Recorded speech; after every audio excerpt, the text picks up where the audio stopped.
Ever feel like there's no time to eat healthy during a hectic workday? Let's fix that. Did you know? Studies show 80% of Australians skip nutritious lunches because they're too busy, but you don't need to reheat food to eat well. Today, we're sharing 3 no-reheat lunch ideas that are quick, tasty, and perfect for your busy days in Australia. Lunch idea number 1, mason jar salad. Start with quinoa or brown rice for energy. Add crunchy veggies like cucumber and capsicum, then top with chickpeas or grilled chicken for protein. Drizzle with olive oil and lemon juice. Shake it up at lunch. No microwave needed. Pro tip, prep these on Sunday for the whole week. Lunch idea number 2, veggie-packed wrap. Grab a whole grain wrap, spread hummus, and pile on spinach, shredded carrots, and turkey or tofu. Roll it tight and slice into pinwheels for a fun, portable meal.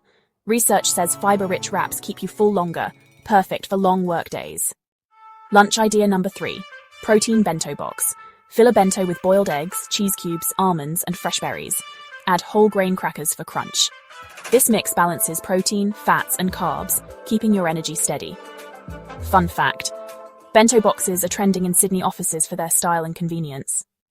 These lunches save time, taste amazing, and keep you fueled without a microwave. Plus, they're eco-friendly, no disposable containers. What's your favourite no-reheat lunch idea? Drop it in the comments and share this video with a busy mate. Follow aes.pulse for more healthy tips.